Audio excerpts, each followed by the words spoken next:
Oi, pessoal, seja bem-vindo a esse canal. Aqui nós falamos sobre neurociência do estudo e ainda mais aplicadas no vestibular. Então, assim, não são dicas isoladas, como você vê por aí, o povo cita em repetições passadas e tal. Mas essas dicas, elas vão ser, na verdade, estratégias, técnicas de aprendizado acelerado vão ser aplicadas no seu universo do vestibular. Então, para você, o vestibular que está estudando para o Enem, para os vestibulares aí tradicionais do mundo aí por fora, certo? E eu vou usar de exemplo esse livro aqui, que fala sobre otimize seu aprendizado. Vai ser mais ou menos sobre dicas desse livro e sobre a minha experiência, que eu vou passar para vocês, como vocês já viram aí no título do vídeo, prepare um guia de estudos. Como assim um guia de estudos? Bom, a gente sabe que no vestibular tem muitos conteúdos, biologia tem vários conteúdos, né? Geralmente biologia é o conteúdo que as pessoas menos finalizam para chegar no Enem, tipo assim, eu não vi tudo de biologia. É o que mais acontece. Mas como são vários conteúdos aí que a gente tem que se preparar para o vestibular, é interessante que você faça um guia de estudos. Mas o que é um guia de estudos? Um guia de estudos, ele é estruturado em perguntas e respostas. Perguntas e respostas para que vocês sejam testados. Qual a finalidade de você ser testado? É porque a gente só tem convicção, certeza absoluta que nós sabemos de algo quando nós somos testados. Não adianta de nada você assistir uma aula e, nossa, agora eu compreendi, agora eu estou entendendo. E você vai fazer as questões na hora você percebe que você não sabia tão bem assim. Porque você foi testado e viu que faltava algo, que tinha algumas lacunas, que você não tinha compreendido completamente uma aula. E, de fato, a gente não consegue reter 100% de uma aula depois que a gente assiste ela, né? Mesmo que você esteja super focado, a gente cai, assim, a gente tem uma baixa retenção após assistir uma aula, não é completamente tudo que a gente consegue assimilar. Então, por isso que é interessante você ter um guia de estudos, que ele vai te acompanhar em toda a tua trajetória aí de vestibular, toda a tua trajetória de estudo. Porque qual a finalidade dele? É que você seja testado praticamente todos os dias. A finalidade é que seja algo diário. Você vai ser testado diariamente para saber se você ainda lembra daquilo. Aí vamos para um exercício rápido. Se eu falasse para você, vou bater no microfone, se eu falasse para você assim, a mitocôndria é responsável pela respiração. Tá, falei isso hoje. Amanhã eu digo de novo. Depois de amanhã eu falo de novo. Se eu for falando todo dia, todo dia, todo dia, tu vai acabar aprendendo isso aí. Tu vai acabar, tu pode esquecer todo o resto, mas que a mitocôndria é responsável pela respiração, tu não esquece, porque foi algo que eu te fiz quando você fez contato repetidamente. Eu te falei várias vezes em um período de tempo, não foi só hoje, foi em vários dias que eu estava te falando. E assim você entendeu que de fato a mitocôndria é responsável pela respiração.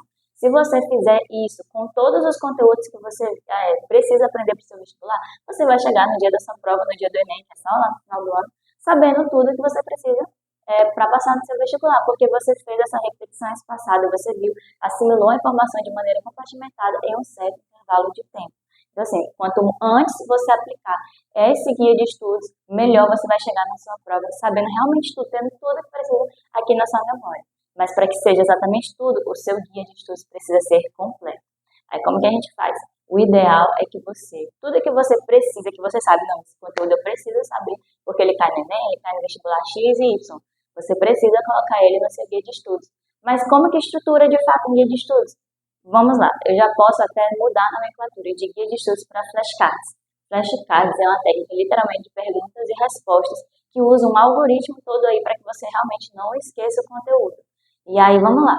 Tá, já entendi que um guia de estudos é para mim ser testado diariamente, é estruturado em perguntas e respostas, mas de fato como que faz? Aí você tem diversas formas que você pode fazer. Pode ser com um bloquinho de notas, que você escreve na frente, acho que com certeza muita gente já está simulado com esse processo, escreve a pergunta na frente e a resposta atrás. Ou então você usa um aplicativo, que eu já posso deixar a recomendação, chamado Anki. No Anki já tem todo um algoritmo aí personalizado para que você consiga fazer esse processo de repetição espaçada, repetição alternada, enfim, de maneira automática. O próprio aplicativo vai ficar responsável para fazer, né, para calcular quando você deve revisar cada coisa. Quando é num bloquinho de notas assim, físico, né, um papelzinho que você bota a pergunta na frente e a resposta atrás, o que que acontece? Às vezes você precisa, na verdade é assim, você precisa ter o controle de quando você vai revisar aquele cartãozinho, aquele bloquinho de notas.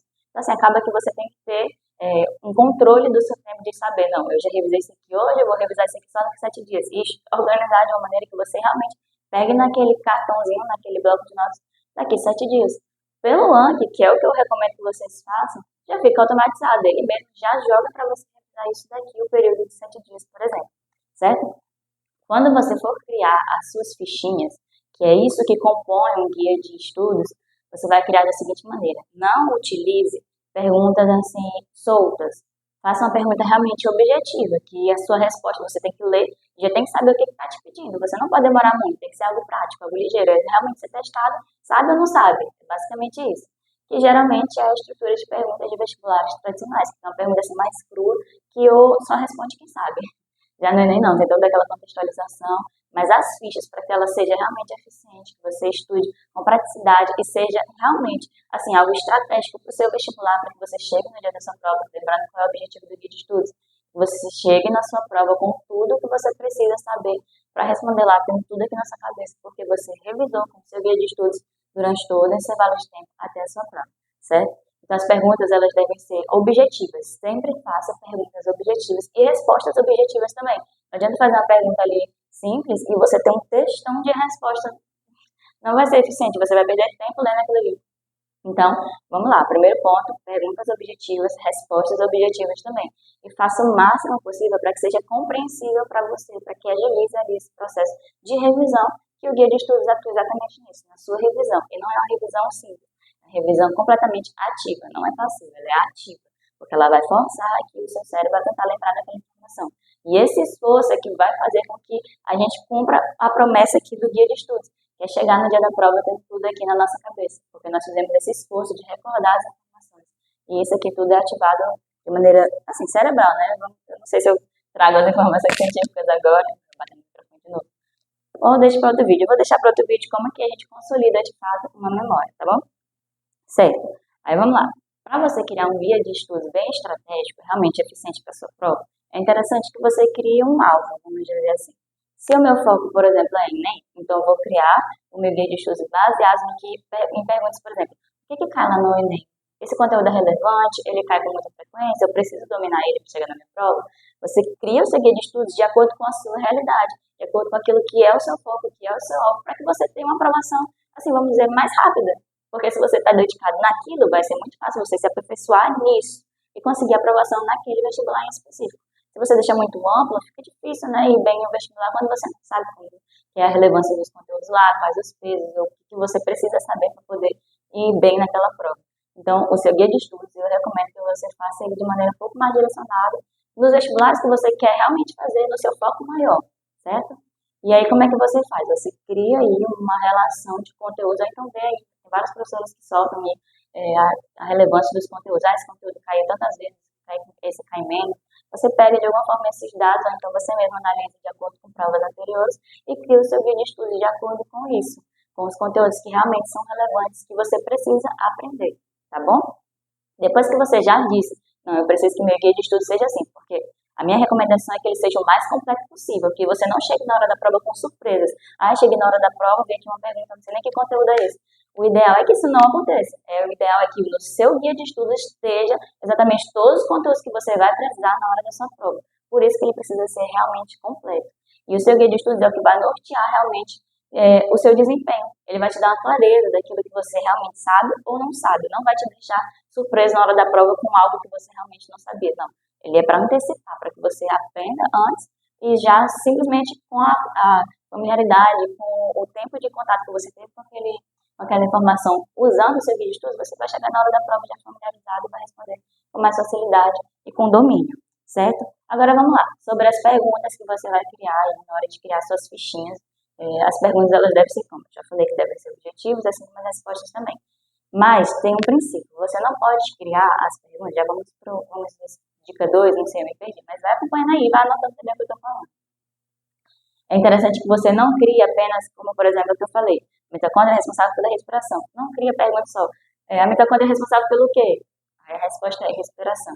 Se você revisa só dessa maneira todo dia, ou hoje, amanhã, depois de amanhã, as perguntas são só nessa mesma linha, quando te perguntarem qual organela é responsável pela respiração, você vai ter um pouco de dificuldade para responder. Porque está no modelo inverso, percebeu? Ao invés de estar, a mitocôndria é responsável por, a funcionalidade tal é função de quem, entendeu? Essa mudança na ordem, você precisa também criar meio que perguntas duplicadas. Cria uma pergunta nesse sentido, a mitocôndria é responsável pelo quê? E também cria a pergunta, essa funcionalidade, ela é responsável de responsabilidade de qual organela? Aí tá lá, cria no modelo inverso também. Que assim você vai ser testado de maneiras diferentes e vai te ajudar a ter uma compreensão melhor daquele conteúdo. Porque às vezes a gente sabe só um modelo de resolução de questão, por exemplo. Mas aí a prova ela pede, sei lá, o início daquela resolução, ou então, ao invés de pedir como é que eu posso falar? O X, ele está te pedindo o Y. Então, assim, a gente tem que ser treinado também a ser perguntado sobre várias variáveis de uma mesma pergunta, de uma mesma, é, uma palavra, uma afirmação. Não adianta a gente se treinar só de uma forma, na hora na prova ele pede só o inverso, aí tu fica, poxa, errei essa questão, mas eu sabia, era só o raciocínio inverso. Então, assim, crie também flashcards dessa maneira. Eu já mudei a nomenclatura, né? Lembra que eu falei que guest pode ser chamado de flashcards? Crie os seus flashcards, sejam fichinhas realmente em bloquinhos de nota, post-it, não sei, fichinhas realmente com aquelas linhas lá. Ou no próprio aplicativo Anki, que é a minha recomendação para esse vídeo, que você utilize pelo Anki, tá bom? Que vai ser muito mais fácil para agilizar melhor o tempo, você vai ter um controle melhor daquilo que você já criou, vai poder modificar com mais facilidade, e não vai ter tanto trabalho em organizar, em você mesmo ter o controle de quando revisar aquilo. Aí eu já posso fazer até uma pinceladazinha como que o Anki faz essa... É bem breve, tá? Que eu vou explicar. No Anki, na hora que você vai revisar, ele tem 4 botões. É o nivelamento que ele faz. Tem o botão fácil, difícil, novamente e bom, certo? Cada um desses botões, vamos dizer que a pergunta era qual a função da organela mitocôndria? A resposta é respiração. Vamos supor que no momento da revisão você não soube que a função era respiração, então você vai marcar o botãozinho novamente. Agora vamos dizer que você sabia, não, acertei, eu sabia que você marcou o botão bom. Existe uma diferença entre marcar o botão novamente e o botão bom. Se você marcar novamente, esse flashcard vai aparecer para você mais vezes, porque o algoritmo vai entender que você não sabe muito bem esse conteúdo e vai trazer ele para você revisar mais vezes. Agora, se você marcar bom, ele vai entender, não, já é uma facilidade do aluno esse conteúdo. Então, vai aparecer para menos, esse flashcard vai aparecer menos vezes para ele. Então, dessa forma, o Anki faz com que você revise com mais frequência aquilo que você tem dificuldade e com menos frequência aquilo que você tem facilidade. Justamente para tirar a gente daquele conforto, tristeza, tira a gente daquele conforto de estudar apenas aquilo que a gente gosta, daquilo que a gente sabe. E sim, faz com que você encare realmente onde é que está o teu nível para que você aumente ele. Não é para que você fique estabilizado ali, vou revisar só aquilo que eu sei. Não, você vai revisar também coisas que para que você aumente seu nível e seja realmente um aluno que vai competir na hora dessa prova, que vai estar no jogo, que vai conseguir muito em breve, se Deus quiser, e vai abençoar vocês de serem aprovados. Mas precisa estar em choque de realidade, você precisa saber onde está o seu nível, se você está ou não com dificuldade naquele conteúdo. E você só consegue fazer isso quando você é testado, quando você usa de um guia de estudo. Bom, esse foi o vídeo de hoje, e eu também quero passar para vocês que se você está aí perdido, não sei como começa o guia de estudos, já deixo para vocês que nós temos uns flashcards, mais de 9.000 flashcards personalizados para o vestibular, para o Enem, serve para todos os vestibulares, porque são conteúdos do ensino médio, ao nível do ensino médio. Já tem flashcards personalizados para esse universo, com todos os conteúdos, principalmente de naturezas que caem no Enem no vestibular, estudo de biologia, de física, de química, tem flashcards agora de humanas, de linguagens, de matemática, e muito em breve nós vamos lançar também o baralho de redação e de inglês. Se você quer ter acesso a tudo isso, tem um link aqui na descrição, o valor é super acessível e você vai poder revisar tudo que pode cair na sua prova com muita eficiência, com flashcards realmente eficientes e personalizados, sem ter o trabalho de você mesmo criar o seu guia de estudos, mas já ter um pronto. E também, se você quiser criar flashcards também, não tem problema, você pode usar os nossos e criar os seus ao mesmo tempo que eles vão estar lá. Um não substitui o outro, tem como você continuar criando esses flashcards. Então, para você iniciar agora, eu recomendo que você adquira aqui os nossos flashcards do nosso método CardsVest, que vai somar muito aí nos seus estudos. Nós te damos a garantia que, utilizando o nosso método, você vai chegar na sua prova sabendo tudo que você precisa saber para passar naquele seu vestibular.